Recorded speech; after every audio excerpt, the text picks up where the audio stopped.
Good morning. It is early morning. I like to record things early, like 5 a.m. That's not the earliest that I usually wake up, but I just like things to be fresh. I'm the most sharp in the morning, and I'm in a new location in my house. You can see a set change here. Got some good feedback on episodes 1 and 2 from a friend, and she was like, "You kind of move around a lot in that chair." And I'm sure she's right. I didn't go back and look at it, but oh, excuse me. That's the thing about 5 a.m. It'll get you. That chair's a rolly chair, so it's on wheels. I probably was fidgeting a lot, and this just seems more comfortable, does it not? If you have a white-haired dog like I do, you have all the white things all over your dark furniture because the struggle is real. But this is a lot more comfortable for me to be sitting here, and I didn't even put on clothing for you all. This is literally what I slept in.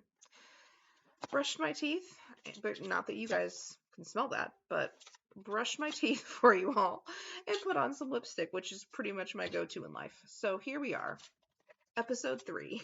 My notes to keep us on track today. Lots to cover, but first, I just want to say, if you're like listening to episode 3 after listening to episodes 1 and 2, God bless you. There hasn't been that many like views, but the ones that have viewed it, so much good feedback. I really appreciate that. And I want this to be like, I don't want it to be just a one direction thing. I'm not really into talking at people. I would rather talk and collaborate. So, please don't DM me anywhere. On Facebook, I'm getting hundreds of DMs a day. I can't even like look at them. Like, I don't want to look at them.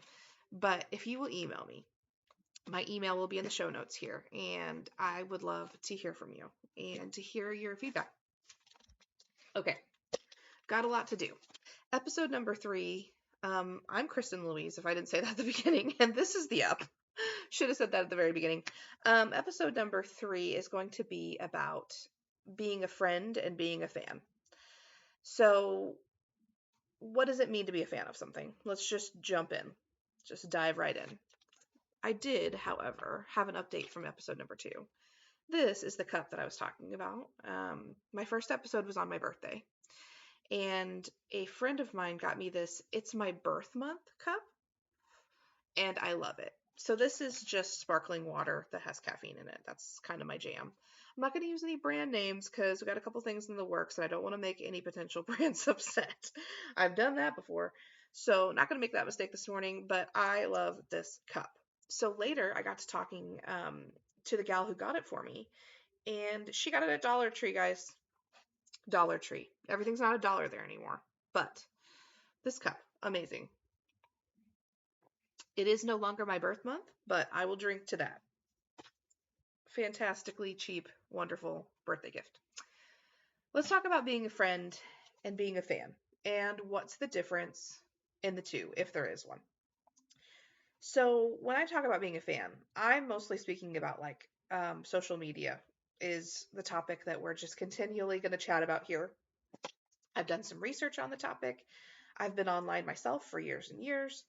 I've helped tons of businesses and creators through the process of just kind of learning how to become themselves and be comfortable online. And it is a process. Okay, guys, like I'm not going to sit here and pretend like it's not. I was just looking out the window at the beautiful, we've got like a bunch of birds out there. Anyway, that's a distraction. Maybe I didn't think about that when I came over here to do the show. But honestly, when I think about being a friend and I think about being a fan, I'm wondering, and you guys please comment below, please reach out, email me, whatever. Why is that not the same thing? And hear me out on this, because I'm somebody who has lived online and I have friends in real life, and then I have people that I don't even know that are fans that feel like friends. And I say the word fan because what do you want me to call it? Do you want me to call it you're my follower? You somehow stumbled upon me in the interwebs. Let's just call it whatever it is. I don't care. But like, I like the word fan much better than follower. I only follow very few people, and the most important one being Jesus. So I don't need followers. I guess it means they're following my story. I'd rather have fans. I'd rather have people that are cheering for my story. And that's a big part of the book I want to talk about.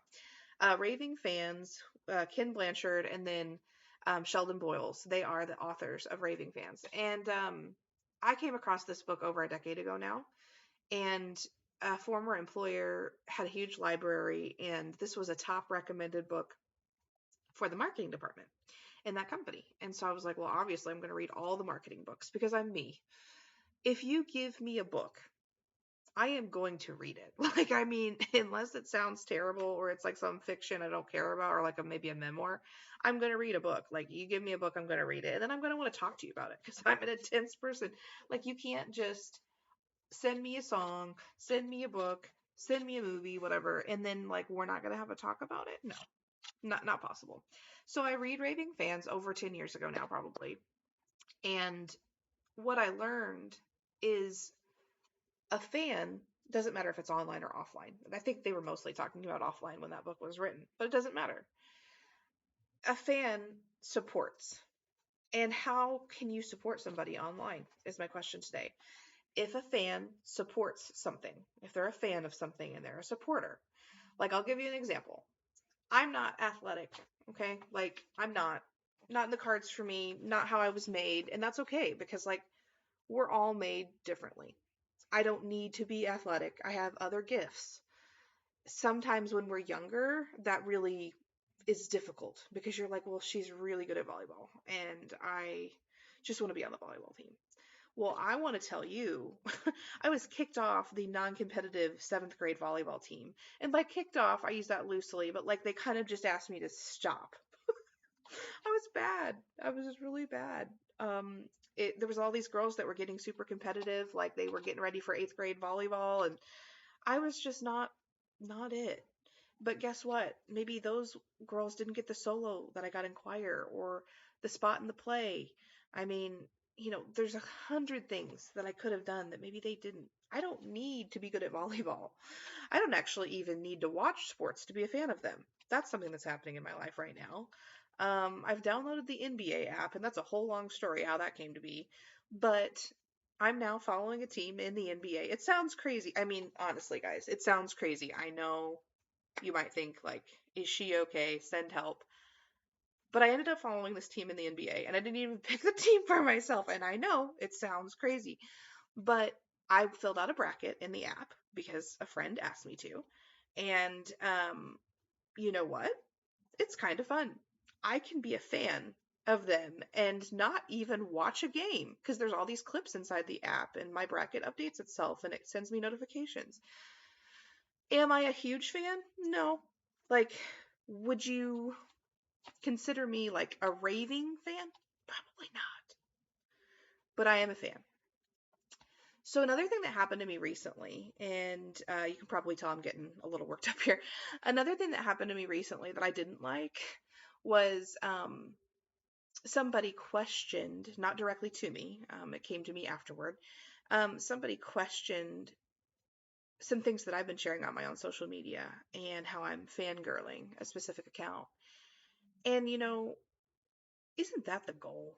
Like, don't we want to be fans and share content of creators that we enjoy?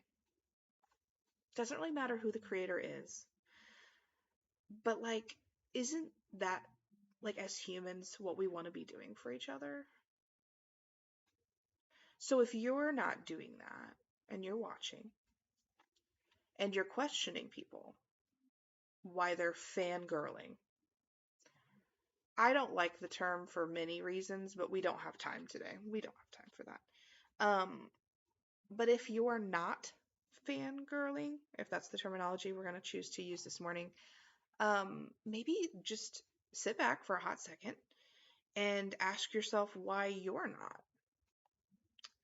Because I want to talk about what's on your feed, meaning your timeline on Facebook or your Instagram feed, your grid. And I want to talk about if it's really representing who you are, who you actually are as a person, not who you want to be. Okay. I see that quite a bit. I see people sharing things of who they want to be, and I don't think that's bad. I don't think that's a terrible thing. However, I think we should try to make our personas everywhere, in real life, online. I think we should make everything match. Who we are should be the same, no matter how we meet one another, or else it's pretty upsetting, isn't it? Haven't you ever like seen somebody in real life and you're like, "Oh, I bet they're awesome. They're a friend. I want them to be a friend." And then you got to know them and maybe it was like, "Oh, not what I thought." Like, a little bit of a disappointment. There's plenty of people out there, and for that point, there's plenty of accounts that you can fangirl. But what I do on my own page is my own business. But past that, even because I have a public account and many people look at it and they always are going to, and I've just kind of succumbed to that, which is why all my content is now public. Um, but past that, what is it saying about you if you're talking about somebody else and what they're sharing and what they're doing? Um, I think there's a lot of sayings that could apply there, but is it kind? Is it a great way to be spending your time gossiping about somebody? Especially when that person is trying to be a fan and trying to lend a hand. That's certainly always where my heart is online. So, over the course of 7 years, I think it's been about 7 years since I've left my corporate job in corporate America. And one of the things that has happened as my just job online and my business kind of evolved is about 2 or 3 years in, I found out that I had kind of a gift to help people overcome certain things. And that would be like fear. I could do that through strategy, helping them with strategy for their page. A lot of times, most of them didn't want to be on video. I noticed that a lot. Like, they wanted to do like the Facebook thing. This is kind of pre TikTok and stuff. They wanted to do like the Facebook, Instagram thing, maybe, but they didn't want their face on the camera. So one thing that I would do is I would lend my face to some of them in the early days. I would say, "Hey, you can pay me this per month and I'll do these videos for you because I don't care. I don't look at me. I am in my pajamas. Okay? I don't care." So that worked for a little while and people liked that option. But I could only do that locally for people, or could I? So then I started doing like go live, like Facebook lives from afar. Um, but it's never going to look 100% authentic unless it's real. And some of those looked kind of fake. Like, "Hey, this girl's just doing some talking points. She's got some note cards," because that's what it was. So I stopped doing that. It didn't feel genuine anymore. And even though I liked the clients and everything, and I just really felt compelled, like, I'm going to dig in and I'm going to figure out how I can help people get over whatever it is that's stopping them. Maybe they just don't feel relevant. Maybe they just don't really care about social media themselves. So they're like, "I don't see the point in putting time into it for my business." I mean, there are so many reasons, and I went through them. I mean, I'm trying to think of the amount of people I've coached through this. I would say 40. That'd probably be a good guess. It was a lot. Some really small, like beginning level creators, but then some huge brands too, and big businesses. And even the people, like, I have this one client in specific that I'm thinking of, and a very talented fitness trainer with millions of followers now on Instagram, by the way, and terrified, terrified of putting themselves out there on social media. And to me, that's sad because that means somebody's probably hurt them. They've had a bad experience. That's how it goes, right? Like, it's just like love. Somebody's in love, or they break up with somebody, and it's hard, to put yourself out there, especially when you don't have all the information. And what I found was this person, this fitness trainer, just didn't have all the information. So when I put a strategy together and a plan, and we spent some time collaborating, and it was good. Like, there was things that I didn't know about that business that I needed to know, and there was things about social media. It was a very symbiotic relationship. And within just a few months, I mean, it didn't take long.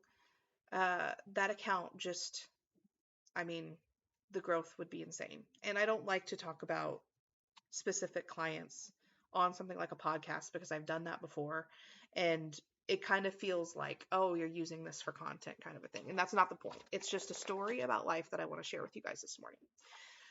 So, what I want to say most about being a fan is that you can be a friend and you can be a fan. And I think those things are very similar. So think about how you would want a friend to treat you in real life. And why don't you be the same way online? Why does it have to be different? Why do we not share the things that we love in real life? So for instance, if we say in our bio, I'm a mom, I am a wife, I am a Christian. If that's our bio, those are our core values. And we could break that down in another episode. I'm actually getting ready to do 2 really good mind mapping exercises with clients in the next 2 weeks. So maybe I'll take some of that and we'll do an episode on how you can mind map your own core values, because it's a great process.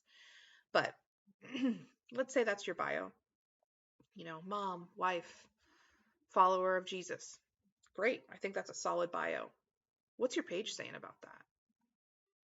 Is your page saying that you're a follower of Jesus and that you're a mom and you're a wife? And if it's not, what kind of changes could you make so you're being a little more authentic to who you say you are? Or is that not who you are? These are all questions I can't answer for you today.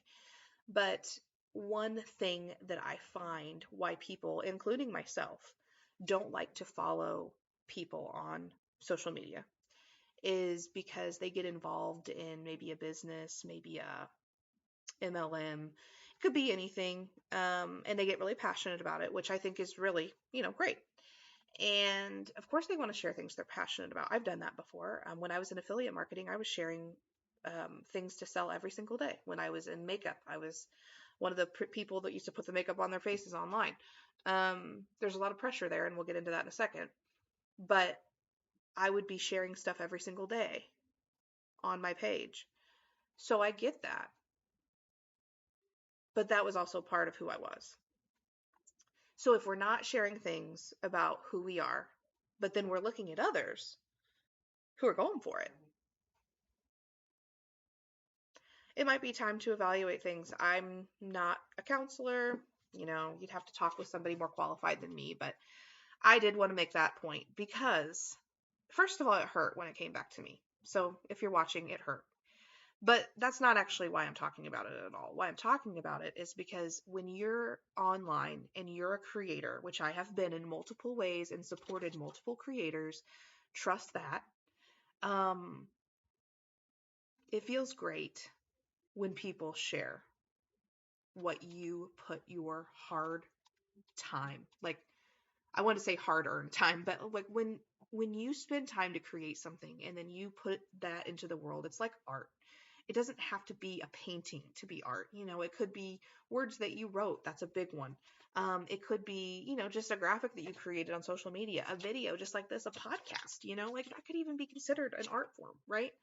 And God bless it, because an audio message, if that's an art form, I'm an artist. I'm a fine artist, guys.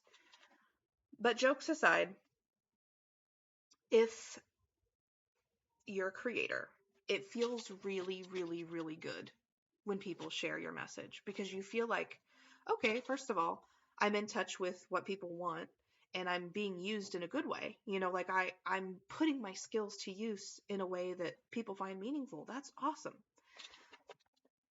And when they don't, then you question yourself all the time. And I've been there so many times. I've talked, like I've had the heartbreaking talks with people about, I thought that this would get shared. I mean, literally, you get in your head. I've done it. Even just one post on social media, you can get in your head, like, I thought that people would love that, blah, blah, blah, blah, blah. Why didn't they? It is so easy to be so hard on ourselves, guys. Comparison truly is the thief of joy. Whether you are a creator or whether you're just, a user of social media. And yes, you have the right to do whatever you want on your profile. I get tired of hearing that. Of course, you have the right to do whatever. I'm just saying, what should we be doing, guys? We should be supporting people. We should be being a friend to people who are putting themselves out there.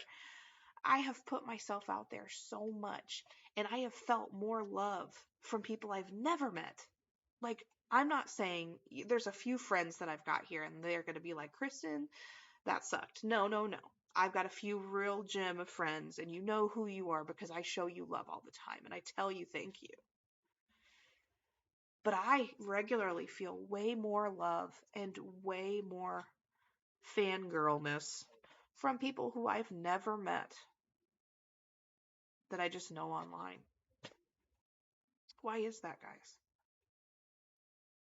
You got to do that work. I can't do that. I can't figure that out for you. But to be a friend and to be a fan can absolutely be the same thing. 100%. End of story as far as I'm concerned. Put it in the comments if you want. Also, when you're working on Facebook, it's part of my job now, guys. I mean, well, it has been for a while. You have a 5,000, so 5K friend limit. If any of you didn't know that, it doesn't matter if you've got a professional profile or not. If it's a Facebook profile, 5K is all you can have on there. So a real thing that has happened to me many times, guys, many times along the way, I mean, this is not new, is I will be at my limit and I will have to make choices to delete people to add people. They do make software for that, and I used it for a long time. However, it only takes 1 or 2 times of the software deleting somebody that you know in real life and them telling you, like, you defriended me, like, and then them coming at you for you to not want to use that software again. Trust me, it's not fun. So there was a period of time, like maybe 2 to 3 years ago. It was kind of after COVID and my life had switched a lot. I had just become a mom. And during that period of time, we had switched churches. And there was all these people from this new church that we were going to that wanted to be my friend on Facebook because that's what people do, right? Like that's normal. Well, I wasn't utilizing social media at that time at all. I was just using it like to place ads, for Facebook for clients, but I wasn't using any personal social media whatsoever. And those friend requests were just stacking up because I just didn't have mental capacity to go in and clear out room to make for them. So I remember some of them sitting there for like 6 months. And I'm like feeling bad every week. I'm like seeing these people in real life and I'm like, man, this is bad. They probably didn't even remember maybe. But I felt horrible. It is a weird phenomenon that you experience. And so I finally go in and delete people, which is so hard. And then make room for these people that I know. And I start getting messages and like people asking me, well, did you block me? I did have one really sad thing where a person told somebody else that I blocked the content from the church people so they couldn't see it. And I was like, there's no content here, babe. Like, there's nothing to see here. Move on. Okay. I'm not doing anything on social media right now. And I didn't have a fancy post up like, here's my life story. Here's my update. I just wasn't using social media because I wasn't okay. Wasn't okay using it. It was not good for me mentally. Anybody been there? Have you taken a social media break? Good. I hope you have. I think it's really good. I'm trying to do 1 full day a week, and it is so hard because I communicate with people on social media, like friends and just internet friends that I don't know. So it is hard, but I'm trying to do like 1 day a week just to kind of keep me solid. And it's good to have a break. It's very healthy. I never took breaks before when I was online, and that was a big problem. And then I have some things in place within like my own business and stuff, where I'm not the only one checking it so I don't get overwhelmed. But what I want to just share with you, a friend said that this is like the way she described the podcast, which was so sweet. She said like, this is something that you could listen to while you're doing the dishes. You certainly don't need to see my face to be here. Okay. Like there's nothing big happening. This is just like a morning with Kristin. But she said like some life-giving conversation. And I really, was appreciative of that because that's nice. But I do think that that's what I want this to be. And I never want to be one-sided. I want you guys to comment below. I want you guys to talk about things on my profile. If it's not interactive, I really don't care about it, guys. And I'm being honest. I'm not saying that to say that. I don't want a part of anything surface level. I don't want perfectly curated posts. I don't want the perfect Instagram grid. I vomit at the thought. Like, honestly, I could tell you stories. I don't want it. So I want to know you guys. I want to know what's keeping you from your goals. I want to know anything that you want to share. You don't have to share everything. Like, I don't share everything online. That's important. We're just going through therapy right now. I'm not even looking at my notes. Got to get back to that. But anyway, I don't share everything online. You guys don't have to share everything. But like, if there's something that you're working through, I did a live the other day, and God bless it, Margaret. She's fantastic. My good old DGL buddy, Margaret. She commented that she was really struggling with comparison, and that's the next thing that I want to talk about. And the reason why I do what I do and what keeps me talking and keeps me wanting to do the very hard thing, which is be online and have your pretty much boundaries pushed every day, be misunderstood, be talked about. It's for people like Margaret. Margaret is one of my favorite humans that I've ever met online, and that's saying something because, man, I've met a lot. But we just instantly like just had this like soul connection. I don't know if you guys have ever experienced that with somebody that you've never met, but it's really special. And she is trying really hard to do marketing well and be authentic. And she's struggling with comparison. And man, if you know somebody that regularly creates content, like let's say they have a business, they have a brand, they're a speaker, whatever they are, okay? Every once in a while, tell them they're doing a good job. Because I guarantee you, after they hit post, they've got 50 things in their head of like, oh my gosh, my shirt was too tight. I hated the way that my breath sounded in the microphone that week. I mean, like, there's just the smallest things that they're going to think about. I can give you examples of like past things that still haunt me when I try to go to sleep at night. And it's like a reel that I made 7 years ago when reels first came out, or it's my old Instagram account. And I'm like, oh, why was I like that? Like, oh, it's gross, you know? It's not even existing anymore. I've deleted all of it. It's gone. It's off the interwebs. I still think about it. So I guarantee you, these people, whether it's a business owner or a creator, whoever it is that you know that's putting stuff out there online, they're struggling at times. And it would mean the world for you to share stuff. I mean, it would totally mean the world. Give them a heart. Give them a heart. It doesn't mean that you're romantically in love with them. It means that you love what they're doing, guys. That's all that it means. Don't get it twisted. It's it's not complicated at all in my mind. Perhaps it is because I've been creating content for so long. I have a huge appreciation for it. But I don't think let's not make it any more complicated than it needs to be. Okay. So back to Margaret.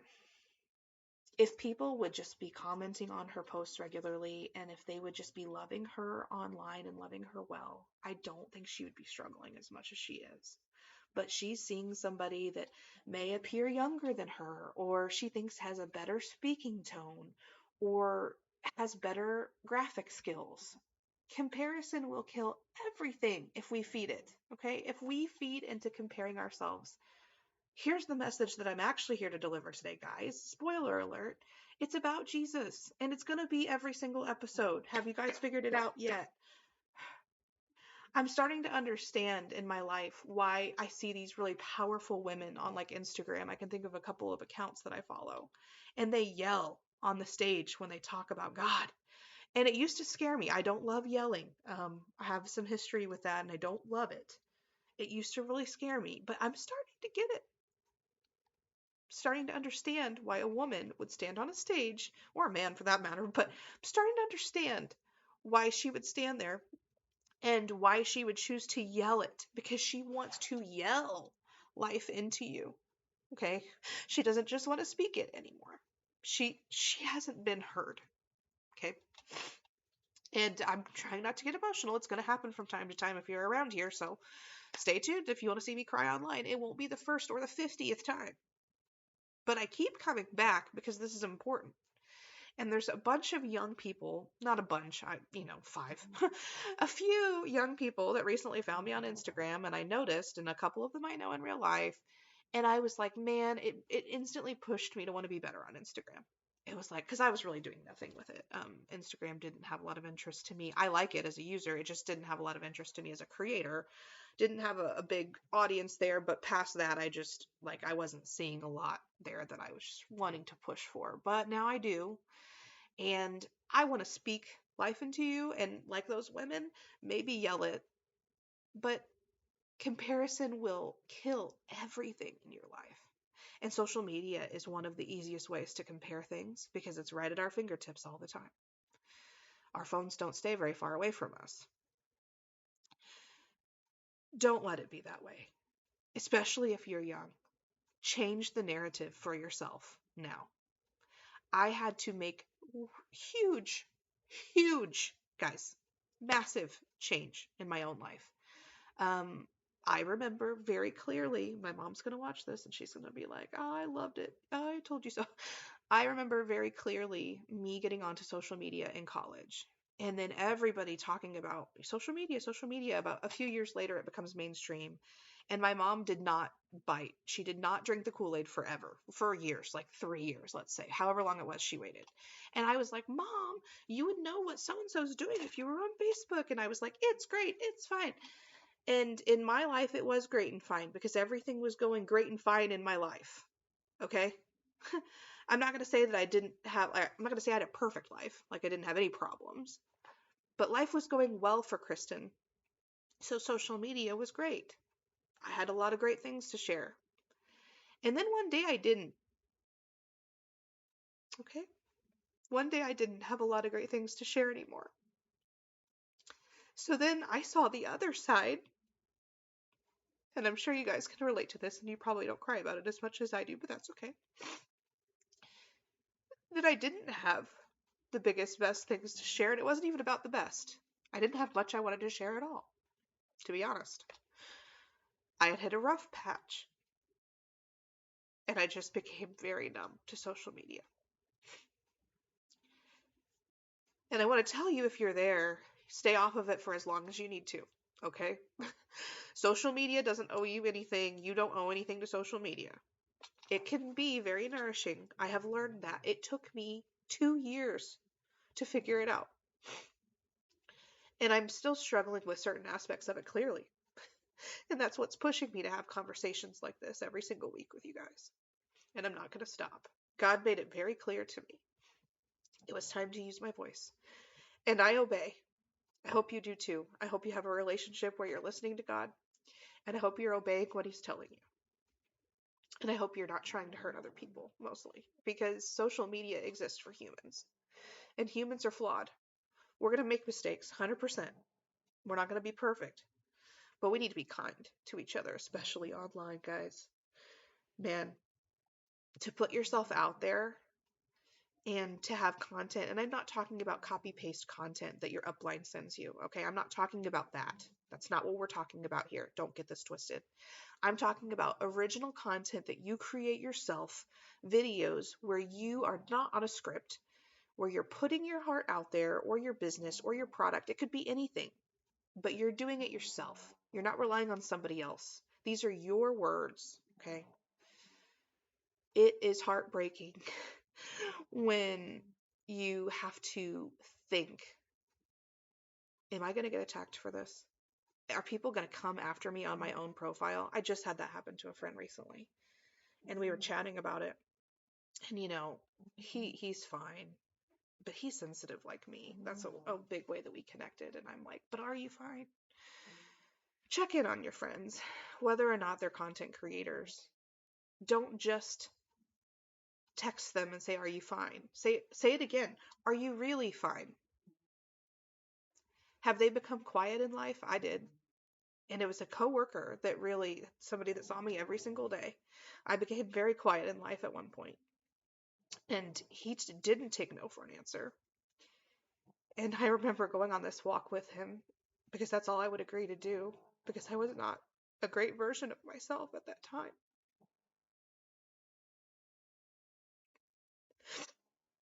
And just the fact that he cared, enough to take 30 minutes, however long we walked that day, over lunch, and to drive there. And then we stopped and we got energy drinks because that was something that we enjoyed doing. I was like, I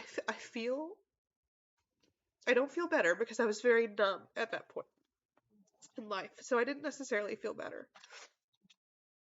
But what I felt was loved. And I hope that you all are making an effort to make other people feel loved. Okay? And I know I'm ugly crying. It's not the first time. You should see some old stuff of me online. I don't care. I have developed enough discernment to know what I need to do. And that's what we're doing right now. So, if somebody that you know is a creator, it would just mean the world to them to just heart some of their stuff and to tell them they're doing a great job. Even if you don't think they would like that, it's easy to say, I don't need your praise, but then in the back of their mind, it is going to help so much. Sometimes what we need is not what we think we need. That is like me. I will never say exactly what it is I need if I actually need it, and it's a terrible problem in my life, and I'm trying to fix it. I will take action in big ways. I will do things like cry online. I will do a ton of things before I will actually say what I need. And that's a problem, and that's not one for your concern. That's definitely one for my therapist. So, anyway, I was on this panel podcast show. It was years ago now, and when there's a panel of people, it's even harder sometimes because it's easy to compare across the screen, right? And I'm not even talking about like just comparing looks. I'm just talking about comparing everything. In my mind, looks are secondary to brains. I mean, honestly, even online. I mean, I'm here in my nightgown, guys. Okay. But at that time, I remember wanting to feel confident in the marketing stuff that I was talking about, because I was a panelist because of my marketing expertise. It wasn't because I was pretty or anything. So, and I'm not saying I'm pretty, okay? Let's just not focus on looks anymore. So that show would be filmed. It was 8 p.m. my time, 6 p.m. Pacific. And I would get, like, even if I would go to the gym that day and be ratty, just like I am now, like be staying at home all day because I worked from home at that time, I wasn't seeing anybody in real life. I would get dolled up, I would get my hair done, I would get my makeup on at 8 p.m. at night for this show. And it was because it made me feel better. It wasn't for anybody else. That's the biggest thing. I think people assume things looking from the outside, right? And this could just be in life, not about a creator, but I'm going to use my experience as a content creator. What I was doing dressing up at 8 p.m. for that show was I was putting on my own armor of confidence, because I'm somebody that if I like take the time, I enjoy like taking 20 to 30 minutes and getting ready in the morning. It's kind of my me time. I usually listen to some audiobooks or a podcast, and it's just like kind of a processing time for me. I'm also very artistic. So, you know, what I'm wearing is an expression of that, and doing my makeup is something I find therapeutic. Um, it's not saying I have to be that way all the time. Clearly, I'm in a nightgown, but the reasons for somebody looking and acting the way that they do, first of all, is not really your concern. Okay, let's not judge people, because there's really only one person that gets to judge us, and I don't think they're going to be on my podcast anytime soon. So, past that, I was putting on that makeup and wearing it at 8 p.m. for my own benefit, to make me feel ready to just kill it. And that's fine. I had this really good friend. She was a bridesmaid, and I hope she's watching. I haven't talked with her about the podcast yet. Um, but she and I were communications major in college, and people used to confuse us all the time, which is so funny because we both kind of had the same build and both blonde at the time, both like bleach blonde. And people would kind of get us confused sometimes, and that was always fun.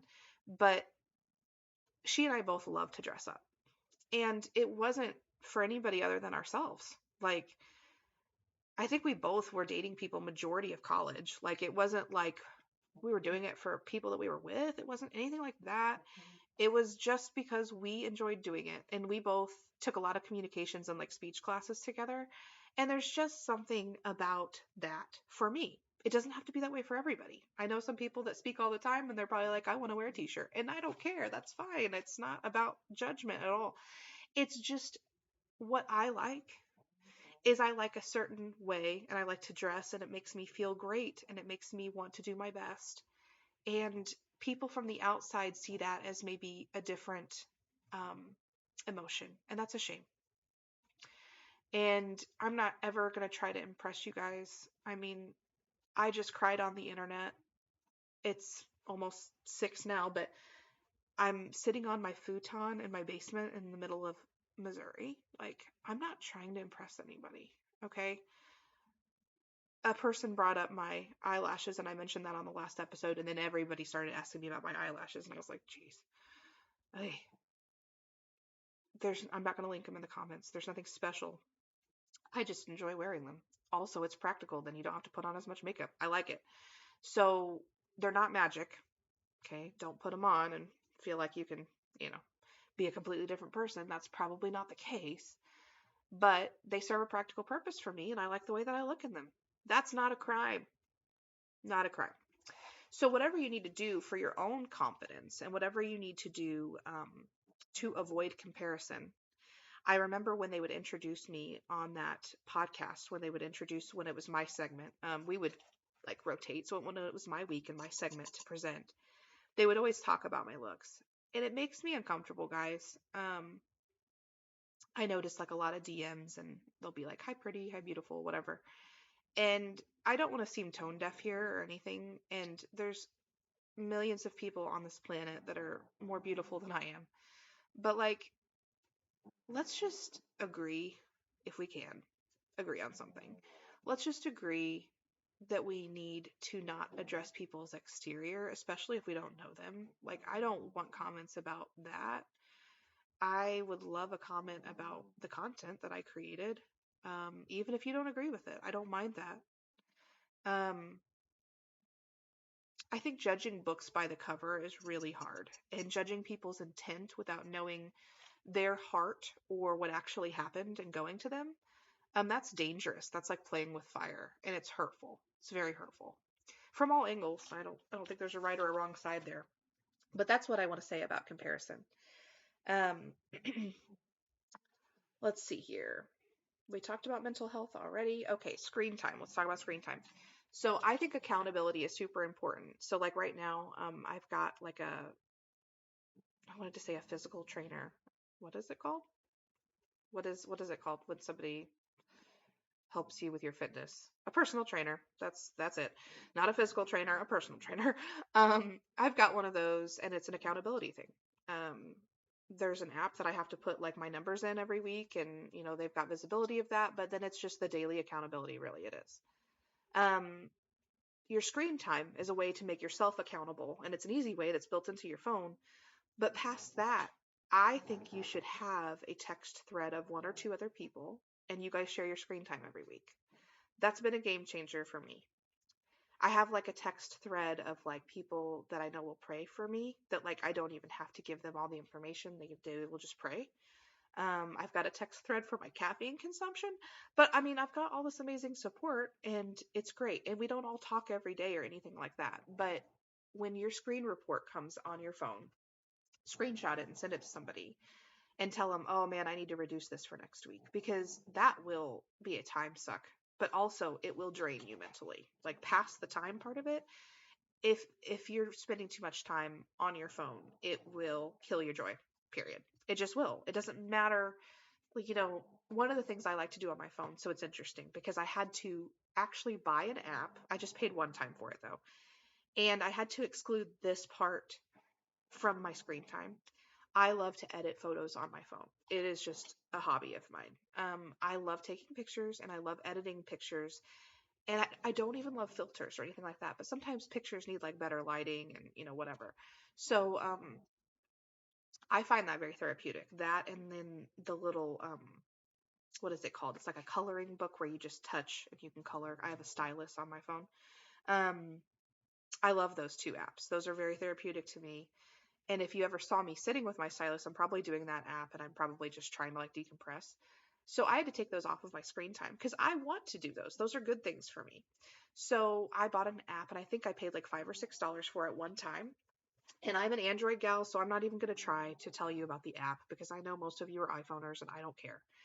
You do you, whatever. Find your own app. But the app that I have was really helpful because in the beginning, when I was trying to completely eliminate social media and just find happiness again, and Figure out what that looks like. It's probably going to be different for everybody. I'm just telling you my own experience. Um, those two apps kept upping my screen time, and I knew that I didn't want to be like playing games and on social media, but those two apps felt okay to me. Plus, I don't have a Kindle anymore. I just read books on my phone because my phone is huge. I have like a huge tablet of a phone. I already know this. And so then I was reading on my phone. Well, I want to be able to read on my phone. I don't want that to count against my screen time. So just by spending like $5 or so, then I could set individualized goals per app and then a collective goal. And then I could pick which ones were and weren't on there. That was a game changer for me. If something's broken in your life, guys, try to fix it. With all the technology we have, it's probably fixable. Like honestly, these days it's probably fixable. So that is a big tip to you if you're trying to reduce your time online. What else? Accountability, we talked about that. Um, what happens when content creators, and I can just say this as being one for years, but then also working with them constantly. They will, and this is what it will show in like personality traits, but they won't have the language a lot of times or realize why it's happening. They will be exhausted. They will be irritable. They will be mentally spent. A word that I would say, words, I should say, that I would use all the time for this was, I don't have any more space for that. And it could just be because your life is super full. My life is super busy right now. We're like hanging on for a thread before summer school for my daughter. And it's just me and very limited childcare at the moment. I'm sorry if my dog is snoring again. He is snoring and it is loud. So we're just hanging on by a thread there, childcare wise, just for the next week until summer school starts, but I just don't have space for much right now mentally. And so learn to advocate for yourself and say that. Like, it's okay. And if people can't accommodate it, they can't accommodate it. I ran into that recently and I was like, okay. And I just chose to like use a one word response with an emoji prayer hand. I was like, okay, if they can't accommodate that or they don't want to, fine. I'm moving along. No big deal.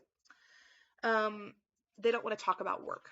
A lot of times a content creator or somebody that has an online business will say like, you might want to talk about something they posted, but then it feels like talking about work to them. And so you're like, hey, but I'm trying to be a friend, Kristin. I'm following the first rule you told me. I just want you to know, like, have grace on everybody. Because a lot of times they've been run through the ground. Maybe it is somebody that said something controversial and they've had to defend themselves multiple times already that week. And so they just want to be a friend, but they don't want to talk about work. And that's normal for everything too. I actually think one of the most toxic things that I came into a habit of with a group of people I used to work with was going out and decompressing like once or twice a week. We used to think that we needed it, because our jobs were stressful or whatever, but that is actually pretty toxic behavior. And I think it led me to be a lot more negative and to see things in a different light looking back. So I will just mention that. We're going to wrap it up here in a moment. So, a couple of tips for you, just practical takeaways here at the end, so you can see more of the content you want to see on Facebook and not content that you don't. Use the snooze on following. So follow things. You don't have to like them all the time. You can, that's great, but follow things on Facebook and then use the mute. It's called mute on Instagram. Thank you, Katie. She looked that up for me. It's called mute on Instagram, or it's called snooze on Facebook, where maybe you just don't want to see somebody's content for a while. Maybe they're talking about something too much. For me, it's like MLMers. Like, I love you guys. I was one of you guys, but when you guys get really excited about it, you just share too much sometimes. And it's not all of you, but I will have to snooze certain accounts, especially if I feel like their practices are like deceptive, or if I have a friend that's had a negative experience with that. I'm too empathetic to see that repeatedly. So I'll just hit snooze for like, 60 days or whatever. Use those things. Those things are really healthy. You could also unfollow people too. But sometimes the toxic thing that will happen with the friendships is like somebody sees they're unfriended and they get hurt. So I think unfollow is a really good thing in that instance. Look over your feed, guys. I just want to leave you with this challenge. Look over your feed. Is your timeline, what you're sharing on socials, whether that's Instagram or whatever, is it reflective of who you are as a person? And do you know who you are? If not, I am going to have an episode about that because I've got some pretty good stuff working right now. I've got some cool client interactions happening. So I want to talk about that process. But if it's not, you can be empowered to change it. You're in charge of your social media, guys. I mean, unless you're a brand with millions of followers, you're in charge of your social media. So then fix it. And lastly, I just want to say, and then we're going to do a couple of announcements real quick. Something that's just been placed on my heart multiple mornings when I'm spending time in the Word, doing my routine, reading, working out. I do all those things first thing in the morning. And something that's really been placed on my heart as of late is to fuel my focus and starve my distractions. And I did a period of fasting twice in the last month, if that tells you the month that I'm having. Oh man, starving yourself is good. Fasting can be amazing. Now, I have to be careful because I have a blood sugar issue, so I have to be a little careful with my fasting and do it like specifically, but man, it can just give you such clarity, guys. It's an amazing tool, but just starve your distractions. Just unfollow the things that you don't need to be seeing. Unsubscribe from the emails. It doesn't mean it's forever. But like if that's the season that you're in and it's either hurting you for a reason or maybe it's just cluttering your life, and you can always go back to something, you can always follow something again, you can always resubscribe, but starve your distractions and you know, you'll really feel more focused, like truly. And in that, we can find the power of our own purpose. I don't have everything figured out. I'm not here telling you this is the way, this is, the good word. I'm not that person. I'm just telling you guys experiences from my own life here, sitting on my couch in Missouri with my Dollar Tree birthday cup in my nightgown. So clearly, I'm not a professional, but I have a voice and God told me to use it, and that's why we're here. So I appreciate you so much for being here and listening to these episodes. I've been trying to shorten them up and it just doesn't seem like it's working, but I'm going to keep trying. I feel like I should have written half of this and it would have been a great episode.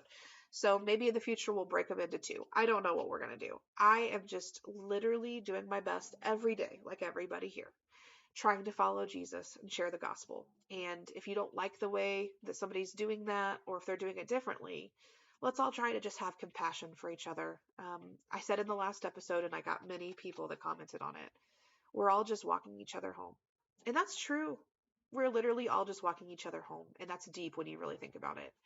But let's try to make it as peaceful and collaborative and great of a walk as we can.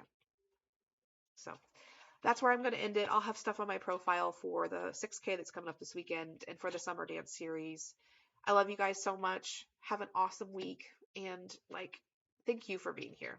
It's just as much for me as it is for you guys. Thank you so much for being here.